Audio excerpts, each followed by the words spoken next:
మన లోక్సభలో ఒక విచిత్రమైన సంఘటన జరిగింది. లోక్సభ స్పీకర్ ఓం బిర్లా సడన్గా ఒక ప్రకటన చేశారు. ఈ సభలో తండ్రి కూతుళ్ళైనా, తల్లి కూతుళ్ళైనా, అన్నా చెల్లెళ్ళైనా ఎవరైనా సరే సభా మర్యాదలు పాటించాలి. ఈ సందర్భంగా ప్రతిపక్ష నేత సభలో అనుసరించాల్సిన నియమాలకు అనుగుణంగా నడుచుకోవాలని ఆశిస్తున్నాను అన్నారు ఆయన. సభలోనే ఉన్న ప్రతిపక్ష నేత రాహుల్ గాంధీ విషయం ఏంటో తెలియక ఆశ్చర్యపోయారు. లేచి మాట్లాడేలోగా స్పీకర్ సభను మధ్యాహ్న భోజనానికి వాయిదా వేసి నిష్క్రమించారు. స్పీకర్ ఏ విషయం గురించి మాట్లాడింది కాసేపటికి క్లూ బయటకు వచ్చింది. బీజేపీ ఐటీ సెల్ అధినేత అమిత్ మాలవ్య ఎక్స్లో ఒక పోస్ట్ పెట్టారు. దానికి 2 వీడియోలు జత చేశారు. ఒకటి లోక్సభలో రాహుల్ గాంధీని స్పీకర్ అభిశంసిస్తున్న వీడియో, పైన మనం చెప్పుకున్న మాట. రెండవది సభలో రాహుల్ గాంధీ తన చెల్లెలు ప్రియాంక బుగ్గలు నిమురుతున్న దృశ్యం. లోక్సభలో ప్రతిపక్ష నేత రాహుల్ గాంధీకి స్పీకర్ పార్లమెంటరీ మర్యాదలు గుర్తు చేయాల్సి రావడం సిగ్గుచేటు, డిస్గ్రేస్ఫుల్ అని అమిత్ మాలవ్య ఆ పోస్టులో రాశారు. రాహుల్ సభలో నడుస్తూ దారిపక్క సీట్లోనే కూర్చున్న చెల్లెలు బుగ్గ 2 వేళ్లతో నొక్కారు. అది సభా మర్యాదకు తగిన పని కాదని భావిస్తే ఏమి చేయాలి స్పీకర్ గారు? ఆయన రాహుల్ని తన ఛాంబర్కి పిలిచి, ఏమండి ఇది సభా మర్యాద కాదు, సభలో మరి ఇలాంటి పనులు చేయకండి అని చెప్పాలి. లేదు, సభలోనే చెప్పాలనుకుంటే సభలో విషయం పూర్తి వివరించి రాహుల్ స్పందన కోరాలి. అలా కాకుండా విషయం ఏమిటో చెప్పకుండా రాహుల్ సభా మర్యాదలు పాటించాలని చెప్పి ఆ వెంటనే సభను వాయిదా వేయడం ఏ మేరకు సబబు? ఆ వెంటనే అమిత్ మాలవ్య పోస్ట్ చేసిన వీడియో అన్నా చెల్లెళ్ల ప్రేమను దేశ ప్రజల ముందు డర్టీగా, రోతగా చూపించేందుకు ప్రయత్నించలేదు. రాహుల్ గాంధీని ఉద్దేశపూర్వకంగా చెడ్డగా చిత్రించడం కోసం బీజేపీ అవకాశాన్ని వాడుకున్నది. అమిత్ మాలవ్యకు ఆ మాటకు వస్తే అమిత్ మాలవ్యకే కాదు, ఆయన నడిపించే పెద్దలకు కూడా ఉచ్చినీచాలతో పని లేదు కాబట్టి వారి సంగతి పక్కన పెడదాం. స్పీకర్ గారు పక్షపాతరహితంగా వ్యవహరించాలి కదా. స్పీకర్ కుర్చీలో కూర్చున్న తర్వాత ఆయనకు పార్టీలకు అతీతంగా ఉండాల్సిన అవసరం ఉంది కదా. ప్రస్తుత భారతదేశంలో అంత దురాశ ఎందుకు నీకు అంటారా నన్ను? సరే, ప్రతిపక్ష నేతకు సభా మర్యాదలు తెలియవు, ముద్రైన పనులు చేస్తుంటారు ఆయన అనుకుందాం. ఆయన సభ నుంచి బయటికి పంపొచ్చు, పంపినా చేయగలిగింది ఏం లేదనుకోండి.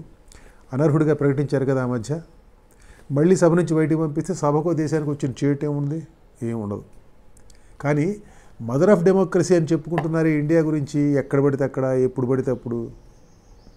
మరి డిప్యూటీ స్పీకర్ పోస్టు ఖాళీగా ఉంచారు ఎందుకు?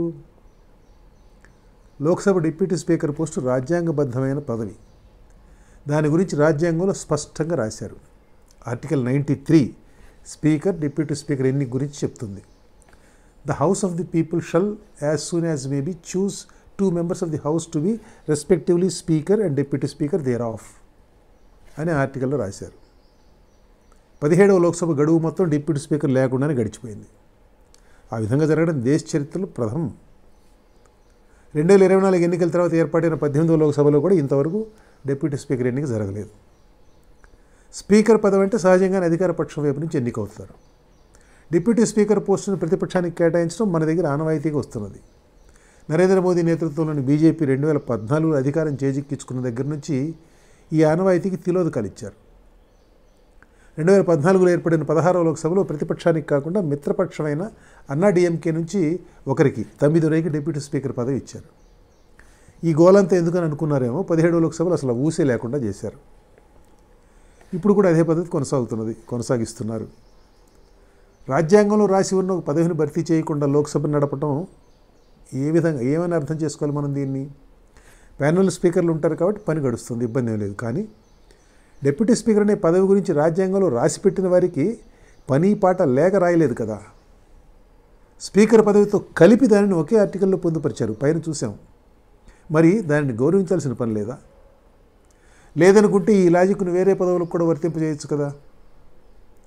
ఎవరు చూడొచ్చారు, రేపు వర్తింపజేస్తారేమో కూడా అని అంటారా? కావచ్చు. ఒక పక్క ఇలా వ్యవహరిస్తూ మరో పక్క ఇండియా ప్రజాస్వామ్యం గురించి గొప్పలు చెప్పుకోవడం మనకు మాత్రమే చెల్లింది. మొన్న సభలో రాహుల్ మర్యాదలు పాటించాలని స్పీకర్ చెప్పిన తర్వాత ప్రతిపక్షాల ప్రతినిధి బృందం నిన్న వెళ్ళి ఆయన కలిసింది. 12 డిమాండ్లతో ఒక వినతి పత్రం అందించారు ఆయనకు. ప్రతిపక్ష నేతకు మాట్లాడే అవకాశం ఇవ్వడం లేదన్న విషయం అందులో ప్రస్తావించారు. ఒక విచిత్రం ఏమంటే ప్రతి ఒక్కరి మైకు ఆన్లో ఉండడం మన పార్లమెంట్ సాంప్రదాయం మొదటి నుంచి. ఇటీవల కాలంలో ప్రతిపక్ష సభ్యుల మైకులు ఆఫ్ అవుతున్నాయి. మరి స్పీకర్ ఎలా స్పందిస్తారు దీని గురించి చూడాలి. డిప్యూటీ స్పీకర్ పోస్టు ఖాళీగా ఉండడం గురించి కూడా ఈ పిటిషన్లో ప్రస్తావించారు. దీనికి మాత్రం పాపం స్పీకర్ గారు చేయగలిగిందేం లేదు. ఆయన ఏం చేస్తారు? అధికారపక్షం అగ్రనాయకత్వం నిర్ణయించాలి.